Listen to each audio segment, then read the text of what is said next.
মহিলা উদ্যমিতা অভিযানৰ পুঁজি বিতৰণ কৰিবলৈ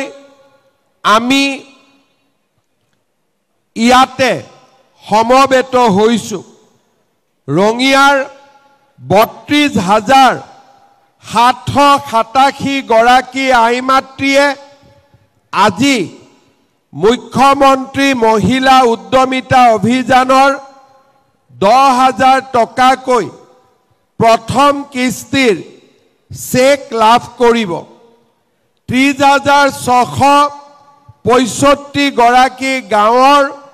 আৰু 2,122 গৰাকী মহিলা ৰঙিয়া চহৰৰ পৰা আজি ইয়াত সমবেত হৈছে। অলপ আগতে ৰঙিয়া টাউনত সুন্দৰ ক্লক টাৱাৰ এটা উদ্বোধন কৰাৰ মোৰ সৌভাগ্য হ'ল। ৰঙিয়াত পৰিদৰ্শন বঙলা আৰু লোক নিৰ্মাণ বিভাগৰ নতুন কাৰ্যালয় ভৱনো আজি আমি শুভ উদ্বোধন কৰিবলৈ পাইছিলোঁ। ক্লক টাৱাৰ লগতে ৰঙিয়াৰ প্ৰথম গৰাকী মুক্তিযুঁজাৰু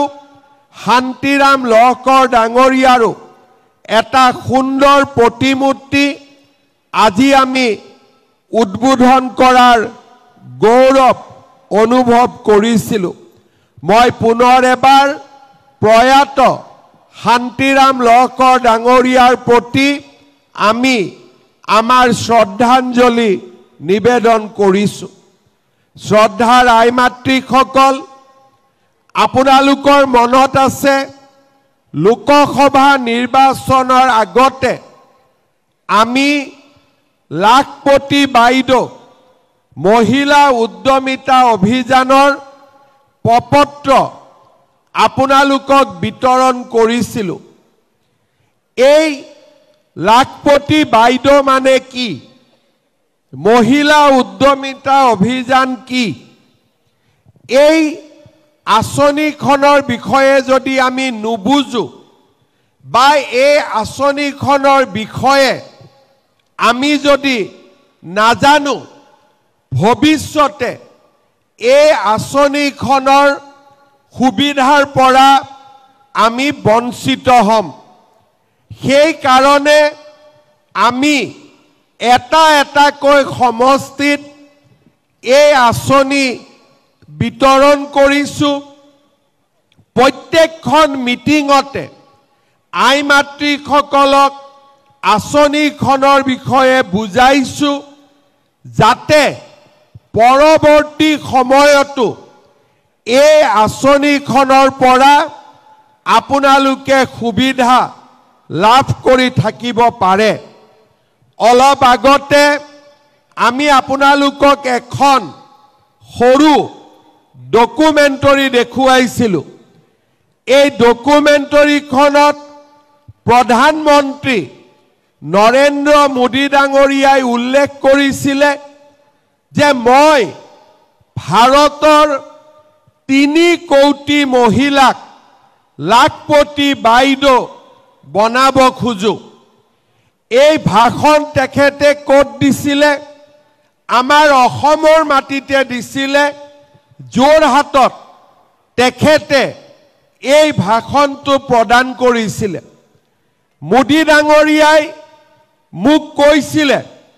যে অসমৰ মহিলা সকলো ফালৰে পৰা আগবঢ়া। আমাৰ সকলোৰে মনত আছে শুৱালকুছিত যেতিয়া মহামানৱ মহাত্মা গান্ধী আহিছিলে, তেখেতে কৈছিলে যে আমাৰ অসমীয়া মহিলাই তাঁতশালত সপোন ৰচিব পাৰে। অৰ্থাৎ অসমীয়া মহিলা উদ্যোগী, অসমীয়া মহিলা সকলো ফালৰে পৰা আগবঢ়া। সুযোগ আৰু সুবিধা দিলে আমাৰ মহিলাসকলো লাখপতি দি হ'ব পাৰিব। মোক মোদী ডাঙৰীয়াই সুধিছিলে যে অসমত সেলফ হেল্প গ্ৰুপ কিমান আছে? মই তেখেতক কৈছিলোঁ যে আমাৰ অসমত 4 লাখ সেলফ হেল্প গ্ৰুপ আছে কিমান সদস্য আছে 40 লাখ অৰ্থাৎ আজিৰ দিনত আমাৰ অসমত 40 লাখ মহিলা এই সেলফ হেল্প গ্ৰুপৰ লগত জড়িত হৈ আছে মোদী ডাঙৰীয়াই মোক কৈছিলে যে কিমানক তই লাখপতি বনাব পাৰিবি মই কৈছিলো যে সুবিধা দিলে সকলোৱে কষ্ট কৰিব সকলোৱে লাখপতি হ'ব পাৰিব মোক মোদী ডাঙৰীয়াই কৈছিলে যে তই এটা ভাল স্কিম বনা এটা যোজনা বনা যাতে অসমৰ 40 লাখ মহিলা লাখপতি বাইদেউ হ'ব পাৰে লাখপতি বাইদেউ মানে কি জুনে বছৰত 1 লাখ টকাৰ ব্যৱসায় কৰিব পাৰে আমাৰ অসমত প্ৰায় 8 লাখ মহিলা আছে জুনে ইতিমধ্যে বছৰত 1 লাখ টকাতকৈ বেছি উপাৰ্জন কৰে আমাৰ অসমত এনেকুৱা মহিলাও আছে জুনে বছৰত 10 লাখ টকাতকৈ অধিক ব্যৱসায় কৰে তেওঁলোকক আমি মহা লাখপতি বাইদেউ বুলি কওঁ এতিয়া আমি চিন্তা কৰিছিলো যে আমাৰ মহিলাসকলক আমি কেনেকৈ সহায় কৰিলে তেখেতসকল লাখপতি বাইদেউ হ'ব পাৰে চিন্তা কৰাৰ পিছত আমি এই উদ্যমিতা অভিযান তাক আমি আৰম্ভ কৰিছিলো কংগ্ৰেছৰ মানুহবিলাকে মোক কৈছিলে যে আপোনালোকে ভোটৰ কাৰণে 10,000 টকা দিম বুলি কৈছে পিছত আপোনালোকে নিদিব তেতিয়া মই তেওঁলোকক কৈছিলো এইখন লুঙি ধুতিৰ চৰকাৰ নহয় ইয়াত যি কওঁ তাক কৰি দেখুৱা এখন চৰকাৰ লুঙি ধুতি ভাল পায় নে অৰুণোদয় ভাল পায় একটা মনৰ পৰা কওকচোন লুঙি ধুতি ভাল পায় নে লাখপতি বাইদেউ ভাল পায় লুঙি ধুতি ভাল পায় নে অৰুণোদয় ভাল পায় ঠিক আছে এতিয়া মই কংগ্ৰেছক কলো যে তোমালোকে লুঙি ধুতি দি থাকা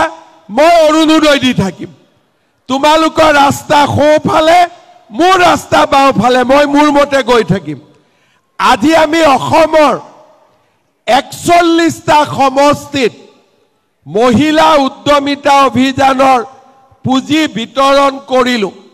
আজি 42 নম্বৰ চাওঁতে প্ৰতি মাহতে আমি বিতৰণ কৰি গৈ আছো জানুৱাৰী মাহৰ ভিতৰত আমি গোটেই অসমত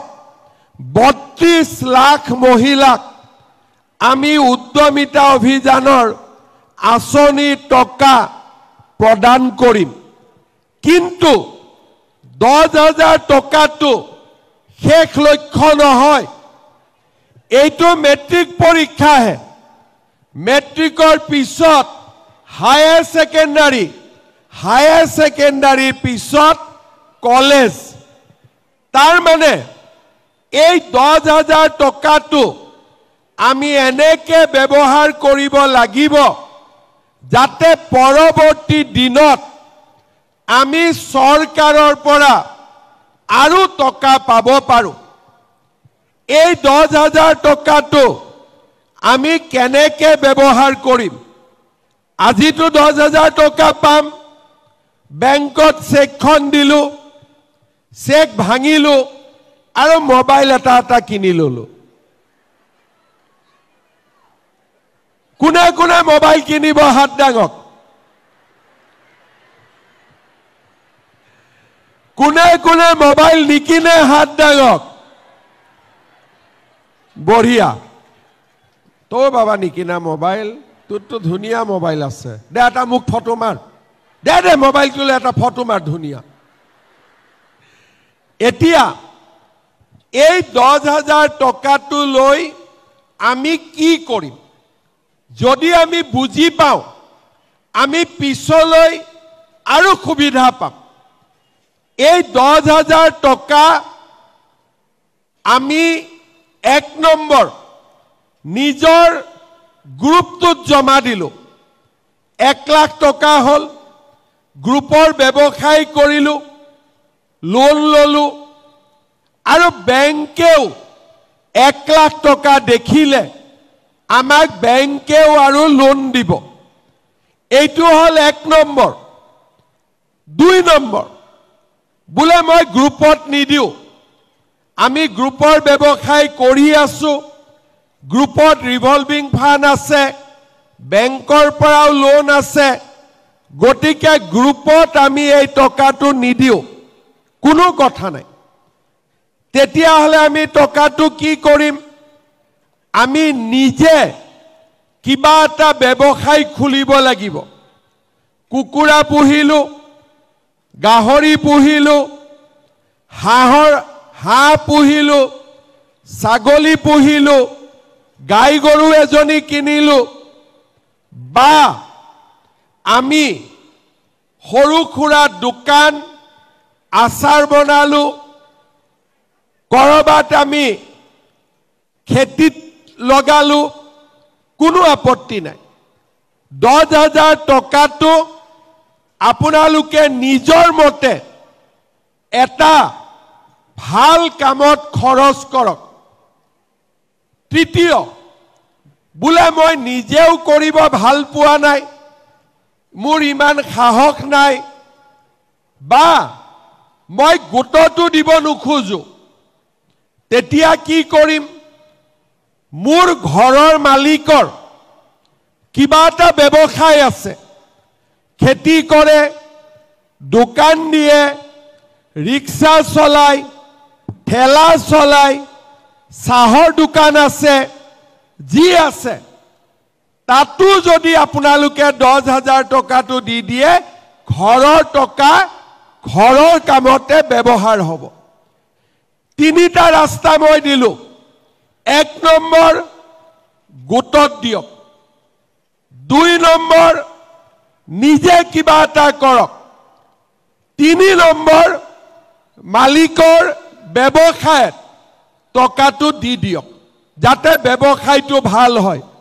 বুজি পালে নে নাই আপোনালোকে বুজি পালে নে নাপালে পালে 6 মাহ পিছত বা 7 মাহ পিছত আমি আপোনালোকৰ ঘৰে ঘৰে আহিম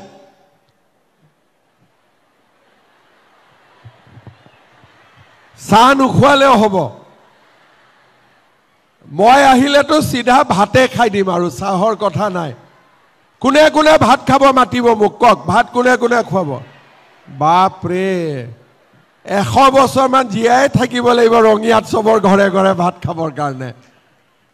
ঠিক আছে 6 মাহ পিছত 7 মাহ পিছত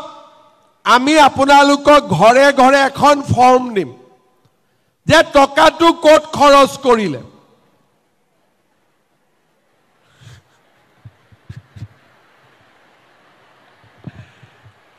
এইটোৱে হল পৰীক্ষা যেতিয়া আমি দেখা পাম যে টকাটো গোটত দিলে বা নিজে কিবা কৰিলে বা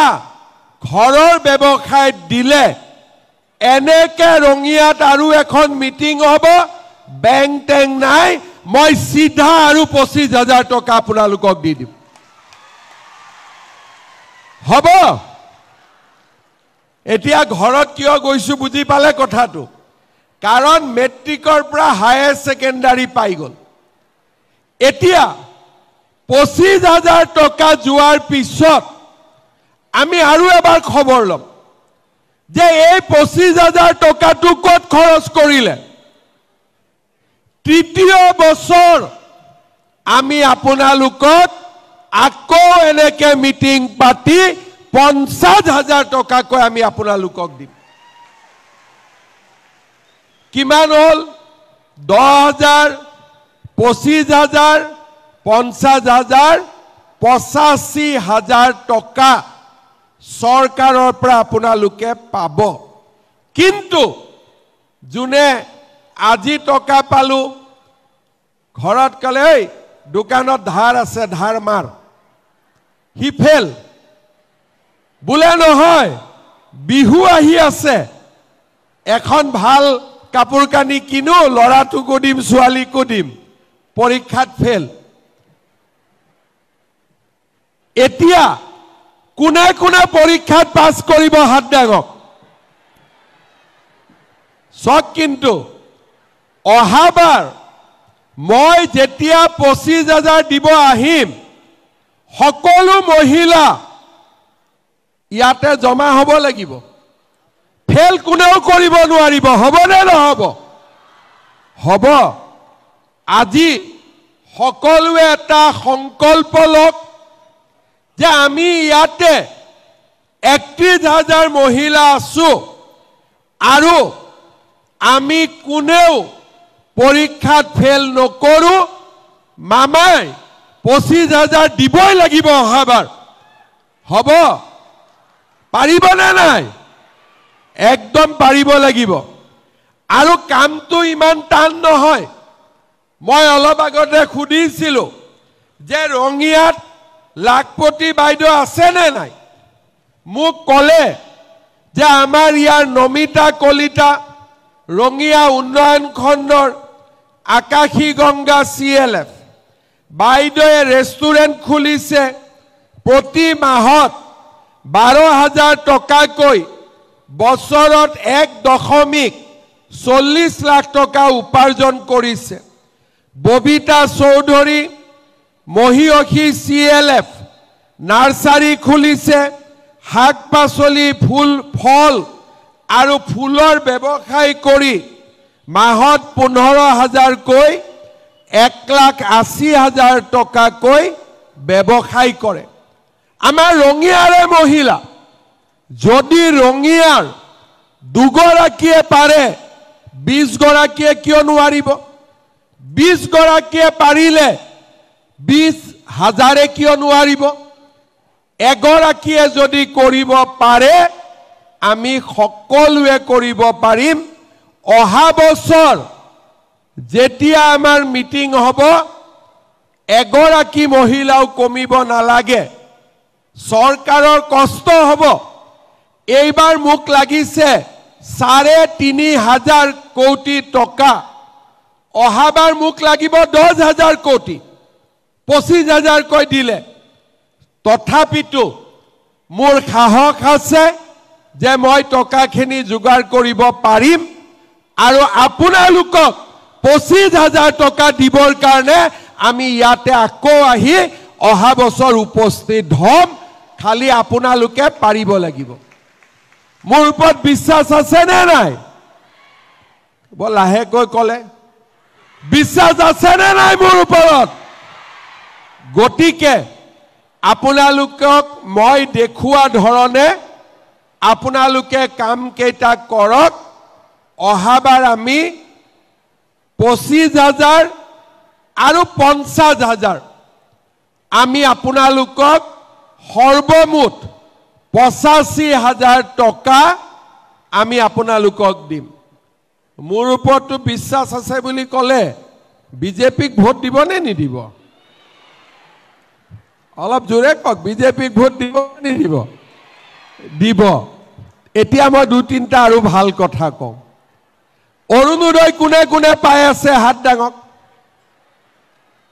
ঠিক আছে অৰুণোদয় কোনে কোনে পোৱা নাই হাত দাঙক বঢ়িয়া এখন ঘৰত দুগৰাকীয়ে নাপায় কাৰ কাৰ ঘৰত এটাও অৰুণোদয় পোৱা নাই হাত দাঙক এফালেও পোৱা নাই আজি মই ভৱেশ কলিতাক নতুনকৈ আৰু 3,000 অৰুণোদয় দি থৈ গৈছো যোনে যোনে পোৱা নাই ভৱেশ কলিতাই আপোনালোকক পোৱাৰ ব্যৱস্থা কৰি দিব অৰুণোদয়ত আমি কিমান পাওঁ 1250 টকা পাওঁ মহিলা উদ্যমিতাত কিমান পালো 10,000 টকা পালো বিনামূলীয়া চাউল পালো 20 কেজিও যদি ঘৰত আহিছে 1000 টকা পালো যোৱা মাহৰ পৰা 117 টকাত আমি আপোনালোকক দালি চাউল আৰু নিমখ দিছো কোনোবাই কিনিছে না নাই কিনা কোনে কোনে কিনিছে হাত ডাঙক আচ্ছা এটা কথা মোক কব দালিটো ভাল আছিল নে বেয়া আছিল হসা কথা কব কিন্তু দালিটো ভাল নে বেয়া চেনিটো ভাল আছিল নে বেয়া আছিল নিমখখিনি ভাল নে বেয়া ঠিক আছে মাঝে মাঝে পোর্টেল বিলাকে বেয়া বুলি লিখি দিয়ে সেইকাৰণে মই খুদি লৈছো ভাল আছিল তো এতিয়া 117 টকা আপোনালোকে দিয়ে 120 টকা 3 টকাটো দোকানী বিলাকে ঘুৰাই দিব বেয়া পায় হয় না নহয় সেই কাৰণে 1 জানুৱাৰীৰ পৰা আমি আপোনালোকক 100 টকাতে দালি চেনি আৰু নিমখ আপোনালোকক আমি দি দিম 100 টকাতে হ'ব তাৰ মানে এতিয়া হিসাব কৰক সকলোৱে 2 মিনিট সময় হিসাব লগাওক মহিলা উদ্যমিতা 10,000 অৰুণোদয় মাহত 1250 চাউলৰ নামত 1000 টকা বেমাৰ হলে ৰেশন কাৰ্ডত 5 লাখ টকাৰ বিনামূলীয়া চিকিৎসা কৃষক সন্মান নিধি আৰু ঘৰৰ ছোৱালীৰ কাৰণে কলেজত পঢ়িবলৈ নিযুত মইনা আঁচনি আমাৰ ৰঙিয়া সমষ্টিৰ মই ডিসি খুদিছিলো কিমান মহিলাই অৰুণোদয় পায় ডিসিয়ে মোক কলে যে আমাৰ ৰঙিয়াত অৰুণোদয় পায় 33,784টা পৰিয়ালে আজিৰ পৰা 3000 আৰু যোগ হৈ যাব 36,000 নিযুত মহিলা পাইছে আমাৰ ইয়াৰে 2354 গৰাকী ছোৱালীয়ে 40,000 বিনামূলীয়া এলপিজি ৰেশন কাৰ্ডো প্ৰায় সকলোৱে আজি ৰেশন কাৰ্ড পাইছে এতিয়া ফেব্ৰুৱাৰী মাহত মই অৰুণোদয় পোৱা মহিলাসকলক আৰু এটা উপহাৰ দিব খুজো কি দিলে ভাল হ'ব কওকচোন আপোনালোকে কি দিলে ভাল হ'ব মেখেলা চাদৰ দিলে হ'ব আচ্ছা মেখেলা চাদৰ নালাগে লুঙি দিলে হ'ব ধুতি দিলে হ'ব কম্বল লাগিব খুটা লাগিব নালাগে তে কি লাগিব